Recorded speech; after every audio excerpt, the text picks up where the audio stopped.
Merhaba sevgili Burcum Başaklar. Evet, her yorumumda söylüyorum efendim. Ben bir Başak olduğum için tabii ki kendi burcumu yorumlarken kendim de ne olacak diye o zaman öğreniyorum. Başaklar ve tabii ki yükselen Başaklar da bu. Onu zaten yazacağım konunun başına. Dolayısıyla ben de inanın sizden daha fazla hasretle bekliyorum. Çünkü açıları falan çalışıyorum biliyorum ama onun burca uyarlamasını size sunum yaparken, hazırlarken, bu videoyu hazırlarken ben de netleştiriyorum ve çok heyecanlanıyorum. Ama şunu çok net biliyorum sevgili Başaklar. Haziran iyi bir ay olacak bence. Tabii ki bazı değişimler, bazı şeyler var ama ben hiçbir zaman şeyden vazgeçmem. İyi olacağını hissediyorum da. Tabii özel haritalarımız vardır, ayrı dönemlerimiz vardır. O ayrı bir şey. Genelleme yapmak zorundayım burada ben. Bu genellemeyle konuşuyorum sizlere de. Şimdi Satürn Koç'a geçti. Bununla ilgili videom var. Lütfen onu izleyin.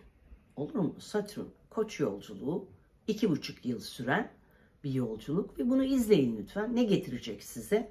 Oradan zaten detaylı dinlemiş olursunuz. Ve sonra da lütfen like edin ve beni takip etmeyi de unutmayın. Özellikle de siz sevgili Başaklar. Bu arada arkadaşlarımın yarısı da Başak yani. Allah Allah, Allah Allah. Evet. Şimdi bir o var. Bu böyle biraz zor gözüküyor aslına bakarsanız. Çünkü Satürn hem Koç'ta hem de zor bir evden gidiyor. Ama ben hep şöyle düşünürüm. Kişi ne ekerse onu biçer. Hangi burç olursak olalım. Tabii ki bazı zamanlar ekim daha kolay olur. Bazı zamanlar ekmek daha zor olur. Biz Başaklar zaten ekmeği, dikmeyi çok sevdiğimiz için, üretmeyi çok sevdiğimiz için bizim için bunun çok zor olacağını düşünmüyorum açıkçası. Öncelikle onu söyleyeyim size. Benim kendi fikrim böyle yani. İstediği kadar şöyle olur, böyle olur. Öğrenmemiz gereken şey başkalarıyla para alışverişini nasıl yapacağız? Bize cimri diyorlar ya. Yani hiç de cimri değilizdir yani bu arada. Sadece hesaplıyızdır efendim. Evet, dolayısıyla bu bizi zaten geçen aydan etkileyen bir şey. Şimdi bir de Jüpiter var. Jüpiter de son bir senedir bizim haritamızın tepesinden gidiyordu. Ve şimdi Yengeç'e geçecek. Ayın 9'unda. Burası aslında Jüpiter'in bence en iyi olduğu yerlerden biri. Günümüz için konuşuyorum.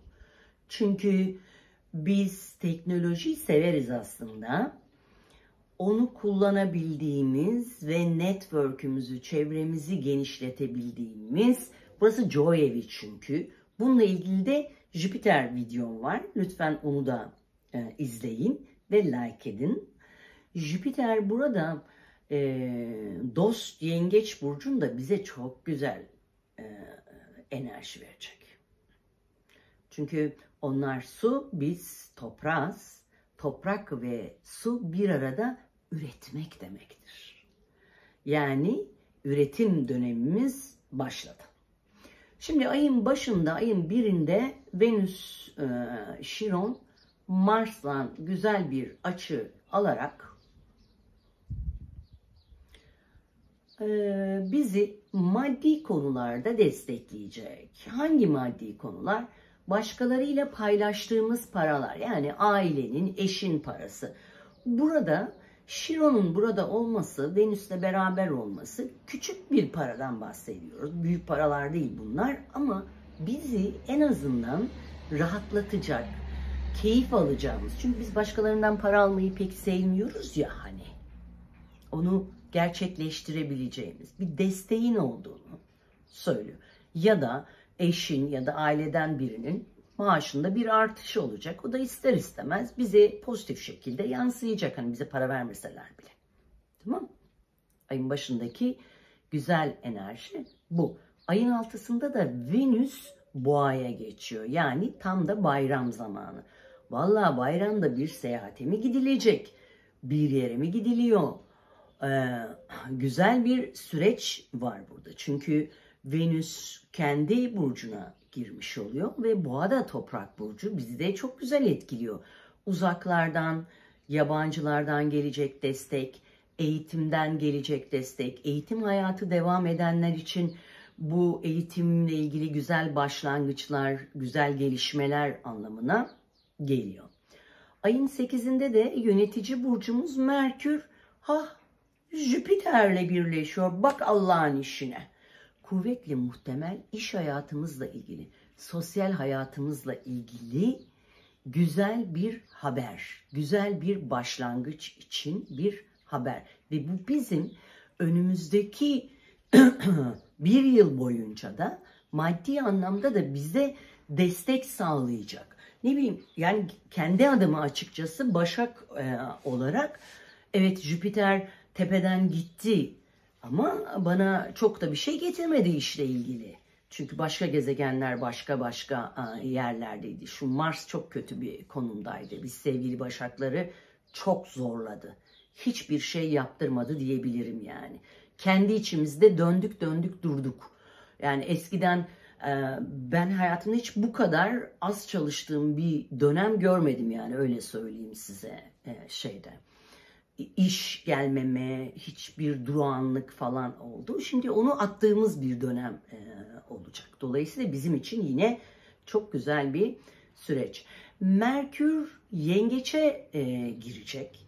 Eşimiz, dostumuz, çevremiz, network'ümüzle ilgili çok güzel gelişmeler demektir bu. Ve ayın 9'unda da Jüpiter Yengeç'e girecek. Gerçekten bir kere maddi konumuzda bir artış olacağını söyleyebilirim.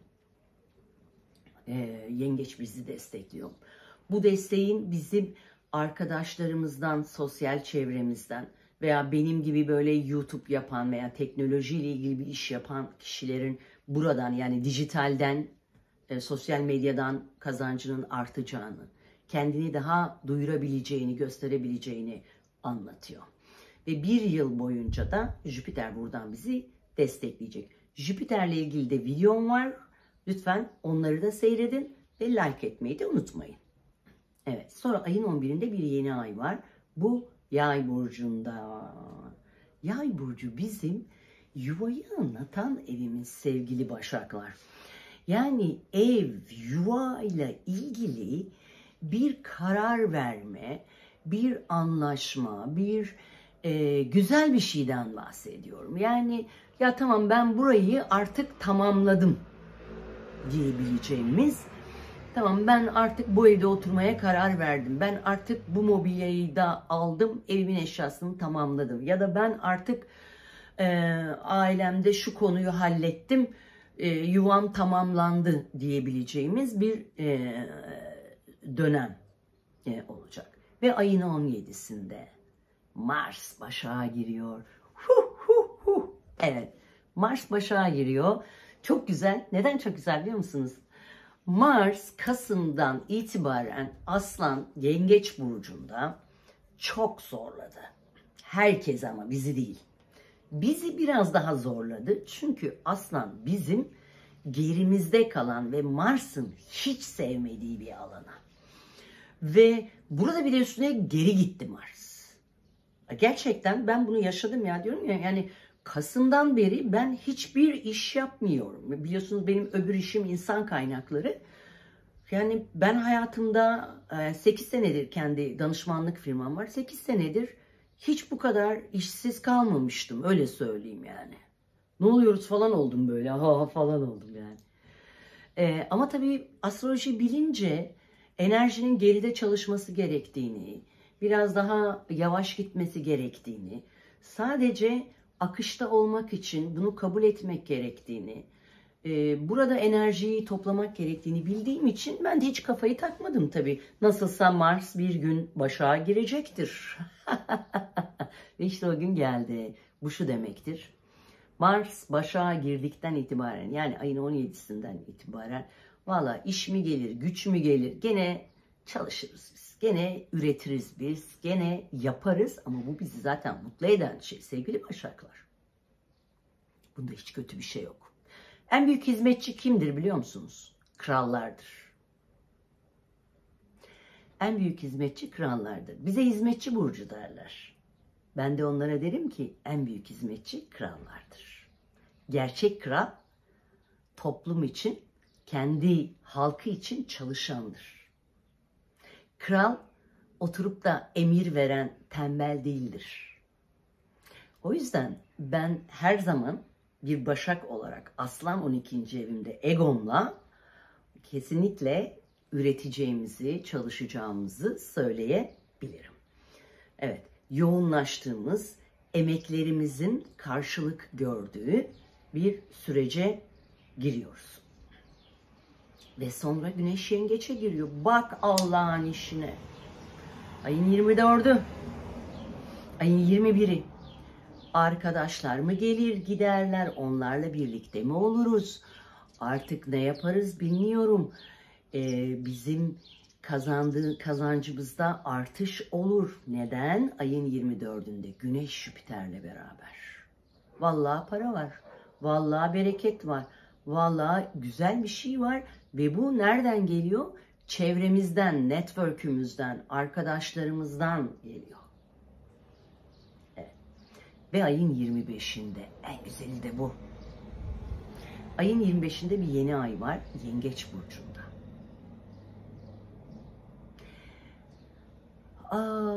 Neptün Satürn'e ne kadar da karelese de Jüpiter'le yaptığı birliktelik bu yeni ayın bize yeni bir kapı açacağını ve kendimizi toplum içerisinde daha fazla göstereceğimizi anlatıyor. Ve 26'sında da Merkür Aslan'a geçiyor. Yani bu proje, bu olay her neyse biraz ilk önce oturup çalışıyoruz. Proje, olay neyse bunun için önce bize bunu yapacağımız ortaya çıkıyor. Bunu yapmak için de bir oturup çalışma, üretme, neler yaptık, nasıl oldu vesaire bunları ortaya koymaya çalışıyoruz. Biraz içe dönüyoruz. Fakat sonra ayın sonunda, yani ayın 30'unda Neptün Satürn para evimizde. Plüto iş, sosyal iş, günlük iş hayatımızı anlatan alana girdi. Şahane bir açı yapıyor. Uranüs kariyerimiz, sosyal statümüz anlamında bizi değiştirdi. Biz artık bambaşka insanlar olduk kariyerimizde, sosyal statümüzde. Olmadıysak bir ay sonra olacağız. Ve burada da o kapı açılıyor. Dolayısıyla önümüzde çok hareketli, bizi çok destekleyen, maddi anlamda da bize çok güzel şeyler getirecek güzel bir ay var sevgili burçtaşlarım. Sevgiyle kalın.